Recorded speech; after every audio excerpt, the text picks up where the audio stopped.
नमस्कार मित्रांनो, स्वागत आहे सर्वांचं कैलास गावडे गोट फार्म या यूट्यूब चॅनलमध्ये.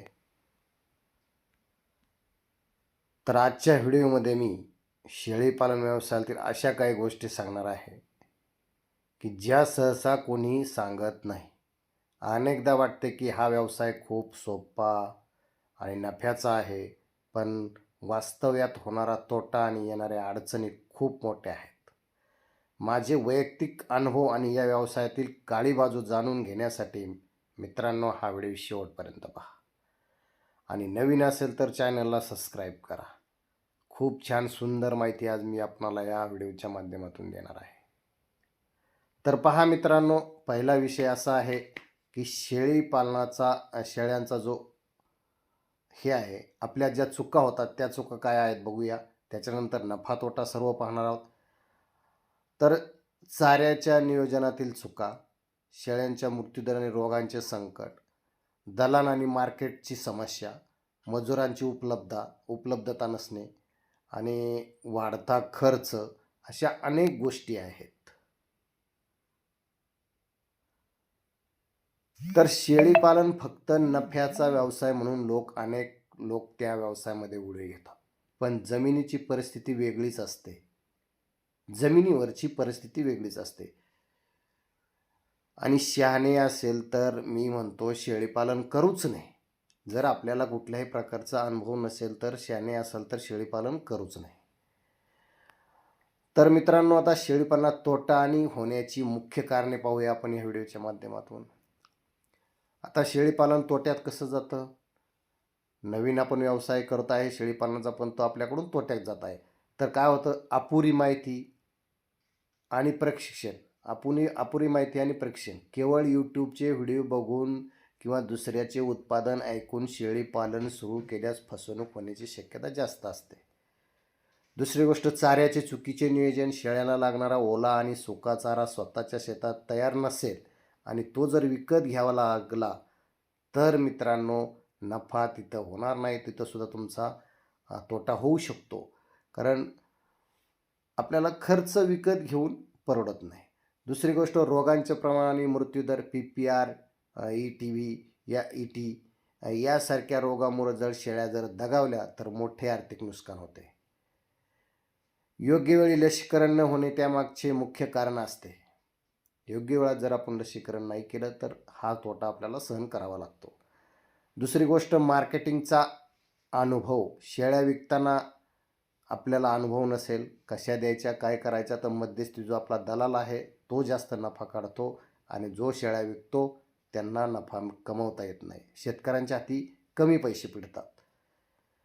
दुसरी गोष्ट, व्यवस्थापनाचा खर्च, मजुरांचा प्रश्न आणि औषध उपचाराचा वाढता खर्च पेलणं कठीण आहे. ह्या गोष्टी शेळीपालन करताना अगोदर जाणून घेणं खूप गरजेचं असतं. तर हा व्यवसाय अशा लोकांसाठी नक्कीच तोट्याचा आहे, जे आत्ता मी सांगितले, ज्यांना याच्यातला कुठलाही अनुभव नाही. त्या लोकांसाठी हा व्यवसाय तोट्याचा आहे. ज्याच्याकडे स्वतःचा चारा नाही, ज्यांना शेळ्यांच्या आरोग्याबद्दल किंवा लसीकरण काही कळत नाही, माहीत नाही. परंतु जे शेतकरी नियोजनबद्ध चारा व्यवस्थापन, वेळेवर लसीकरण आणि थेट विक्री करतात, ते मात्र आजही टिकून आहेत आणि खूप चांगल्या प्रकारचा शेळीपालनातून नफा मिळवतात. दुसरी गोष्ट, कोणताही व्यवसाय सुरू करायचा असेल तर स्वॉट विश्लेषण करणे गरजेचं आहे. तुमची परिस्थिती, तुमची जमीन, तुमची कष्ट करण्याची तयारी यावरच नफा अवलंबून असतो मित्रांनो. तर मित्रांनो, काय होतं, ह्या सगळ्या गोष्टी आत्ता ज्या सांगितल्यात, ह्या सगळ्या गोष्टी जर आपल्याला अनुकूल जर नसतील तर आपल्या शेळीपालनामध्ये आपल्याला 100% नफा तोटा होऊ शकतो. पण जर आपण फायद्याच्या गोष्टी जर नियोजनबद्ध जर काम केलं तर मित्रांनो, शेळीपालनामध्ये तोटा होत नाही. तर आता मी तुम्हाला ह्या झाल्या तोट्याची बाजू, आता नफ्याची बाजू सांगतो. मित्रांनो, पाठीमागच्या कालामध्ये ह्या समोर दिसत आहेत आपणाला बघा, ह्या बांड्या कलरची ही एक समोर, ती लाल आणि पलीकडची लाल, अशा मी एक समोर दिसतात ह्या, अशा मी 6 पाठी 14,000 रुपयांनी खरेदी केल्या होत्या मित्रांनो. साधारणपणे खरेदी करताना त्यांचं वय 9 ते 10 महिन्याचं असेल किंवा 11 महिन्याचं असेल. त्याच्यानंतर मी मित्रांनो त्या पाठी तिथं 14,000नी खरेदी केल्या. माझ्याकडे आणल्याच्यानंतर 15-20 दिवसामध्ये त्या पाठी लगेच गाभ राहिल्या. माझ्याकडे बिट्टलचा मेल असल्यामुळं त्या गाभ राहिल्या. मित्रांनो त्याच पाठी मी 6 पाठी जवळजवळ तुम्हाला सांगतो 4.5 महिने सांभाळल्या आणि 4.5 महिने लागलेल्या म्हणजे प्रेग्नंट 4.5 महिने सांभाळल्या आणि नंतर मी त्या विकण्याचा निर्णय घेतला. तर त्या पाठी विकत असताना मित्रांनो मी 14,000नी 6 पाठी घेतल्या. त्याच्यातल्या चांगल्या क्वालिटीच्या होत्या, बिट्टल क्रॉसच्या होत्या, चांगल्या क्वालिटीच्या होत्या. पाठी तुम्हाला त्या व्हिडिओमध्ये पाहायला मिळाल्या असतील, पाठीमागे मी दाखवलेल्या आहेत. तर त्याच्यातल्या मित्रांनो मी 2 पाठी 4.5 महिन्याच्या गाभण असताना 43,000ला विकल्या. त्याच्यातली एक पाठ 4.5 महिन्याची गाभण असताना 25,000ला विकली आणि एक 29,000ला विकली. म्हणजे तुम्ही विचार करा, मी 14,000नी घेतलेल्या पाठी ह्या अशा पद्धतीने 4 विकल्या आणि 2 आता माझ्या गोट फार्ममध्ये शिल्लक आहेत. तर त्या 2 आजही विक्रीला काढल्या तर मित्रांनो 20-20 हजारांनी गेल्या तर त्या 2 40,000च्या आहेत. मग तुम्ही व्हिडिओ लक्षपूर्वक ऐका. 6 पाठींचं साधारणपणे मला घ्यायला 14,000नी 84,000 रुपये लागले. तर त्या 6 पाठी मी 4 ते 5 महिने सांभाळल्याच्या नंतर मला नफा किती मिळाला हे तुमच्या लक्षात आलं असेल. त्याच्यामुळं हा झाला नफ्याची बाजू, शेळीपालनामधील हा झाला नफा. तर याच्यात उघड नफा तुमच्या लक्षात आला असेल, कारण मी एक 2 43,000ला विकल्या, एक 25,000ला विकली आणि एक 29,000ला विकली आणि 2 माझ्याकडे 40,000च्या शिल्लक आहेत. अशा पद्धतीने या 6 पाठींचं आपण गणित करू शकता. नंतर मला कमेंटमध्ये नक्की सांगा. जो व्हिडिओ पाहत असेल त्यांनी आवर्जून कमेंटमध्ये सांगा की मला ह्या 14 पाठींमध्ये नफा किती मिळाला 4 महिन्यामध्ये, ते 4 ते 4.5 महिन्यामध्ये. ही झाली मित्रांनो नफ्याची बाजू. पण आता याच्यामध्ये शेळीपालनामध्ये तोटासुद्धा आहे. तो सुद्धा कसा आहे हे सुद्धा मी तुम्हाला ह्या व्हिडिओच्या माध्यमातून मी दाखवत आहे. तर मित्रांनो त्याच पाठींबरोबर त्याच्यानंतर मी शिरूरच्या बाजारामधून एक 15,000ची शेळी विकत आणली, खाटी. आणल्याच्या नंतर 2-3 दिवसात 8 दिवसात ती शेळी लागल्याच्या नंतर ती म्हणजे गाभ गेली. गाभ गेल्याच्या नंतर ती शेळीसुद्धा तुम्हाला आता लगेच इथं समोर दाखवतो बघा, व्हिडिओमध्ये आलेलं आहे. हे पहा, ह्या लाली शेळीची आहे, ही समोर दिसते, ही काळी शेळी, काळी मुळे. हे पहा गेली साईडला. तर ही शेळी मी बाजारामधून खरेदी केली 15,000 रुपयाला. 15,000 रुपयाला खरेदी केल्याच्या नंतर ही शेळी मी 4 महिने सांभाळली. म्हणजे आणल्याच्या नंतर ती गाभ गेली. गाभ गेल्याच्या नंतर मी 4 महिने सांभाळली, 5 महिने सांभाळली. ती यायला झाली आणि वेळेला झाल्याच्या नंतर मित्रांनो तिची जी पिशवी आहे ती पिशवीचं होल ओपन होत नव्हतं. ओपन झालंच नाही आणि ओपन होईना. शेळी तर यायला झाली, त्रास तर तिला व्हायचा, पण तिला कुठल्याही प्रकारची कळ वगैरे येत नव्हती. म्हणून डॉक्टर उपचार चालू केले. मी स्वतः प्रत्यक्षात चेक करून पाहिलं, पण पिशवीचं होल कुठेही मोकळं नसल्यामुळं डॉक्टर उपचार चालू केले.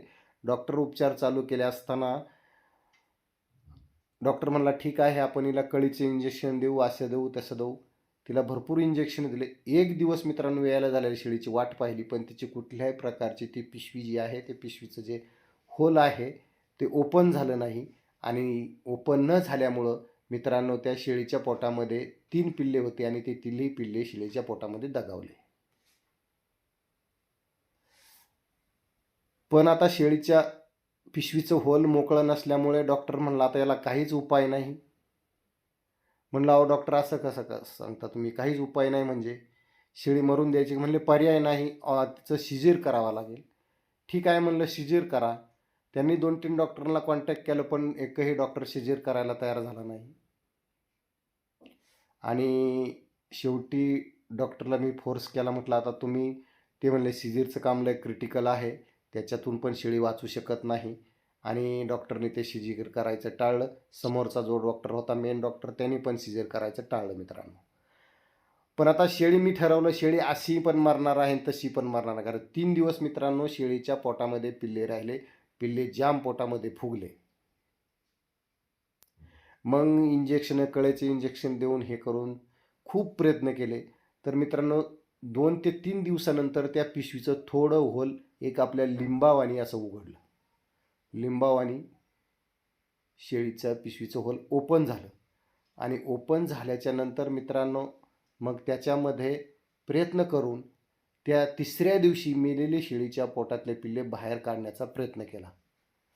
अक्षरशः मित्रांनो त्या शेळीला इतका त्रास झाला, इतका त्रास झाला.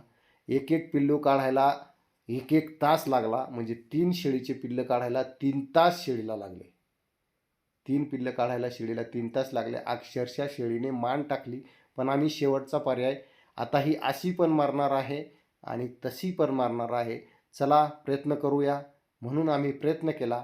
आणि प्रयत्न केला तर मित्रांनो ते तिन्ही पिल्लं मेलेले आम्ही शेळीच्या पोटातून बाहेर काढले. पण बाहेर काढताना पिशवीचं होल एकदम नाजूक छोटं असल्यामुळं ती पिल्लं बाहेर काही केलं नाही. येईना पोटामध्ये पिल्ले फुगले. तरी पण 2 माणसांनी हात घालून रस्सी लावून पिल्ले बळच पाय लावून ओढून असे तिन्ही पिल्ले मित्रांनो ओढून काढले.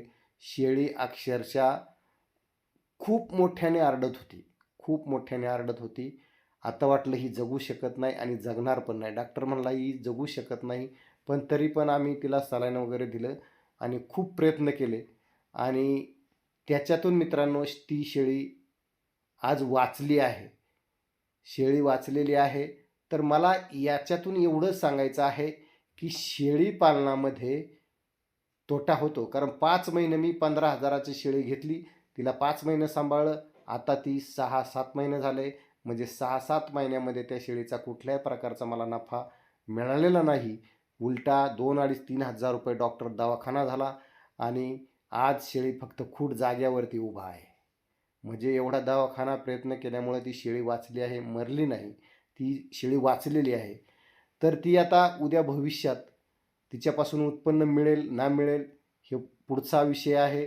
पण शेळी पालनामध्ये प्रत्येक वेळेस नफाच होतो असं नाही, तर तोटासुद्धा सहन करावा लागतो.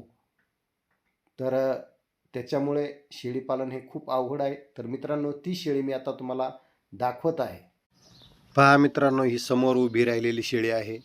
ही शेळी बाजारातून विकत आणली होती आणि हिच्याच बाबतीत ही घटना घडलेली आहे. तर मित्रांनो मला एवढंच ह्या व्हिडिओच्या माध्यमातून सांगायचं आहे. जर माझ्या जागेवर जर दुसरं कोणी असतं, नवीन जर शेळी पालक असतात, तर मित्रांनो त्याच्या हाती शेळी लागली नसती. पण एक माझा अनुभव, चांगली माहिती, लवकर जलद उपचार केल्यामुळं, लवकर चौकशी केल्यामुळं ही शेळी आज हाती लागलेली आहे. जर नवीन शेळीपालक असताना त्याच्या बाबतीत जर घडलं असलं तर पिल्ले तर गेले असते, पण 15,000ची त्याची शेळीसुद्धा गेली असती. त्याच्यामुळे शेळीपालन करताना खूप गोष्टींचं याच्यामध्ये लक्षपूर्वक करणं खूप गरजेचं आहे. तर मित्रांनो नवीन शेळीपालन करत असेल, अनुभव नसेल तर चुकूनसुद्धा शेळीपालन करू नका. अगोदर चांगला अनुभव घ्या, एवढीच ह्या व्हिडिओच्या माध्यमातून आपणाला सर्वांना विनंती करतो. आणि माझा हा व्हिडिओ आपणास कसा वाटला नक्की एक कमेंट करून सांगायचं आहे. आणि हा व्हिडिओ आपल्या इतर मित्रमंडळींनासुद्धा शेअर करा, जेणेकरून त्यांनासुद्धा ह्या व्हिडिओचा खूप फायदा होईल. आणि लाईक आणि कमेंट करा. व्हिडिओ शेवटपर्यंत पाहिल्याबद्दल खूप खूप धन्यवाद. जय हिंद, जय महाराष्ट्र.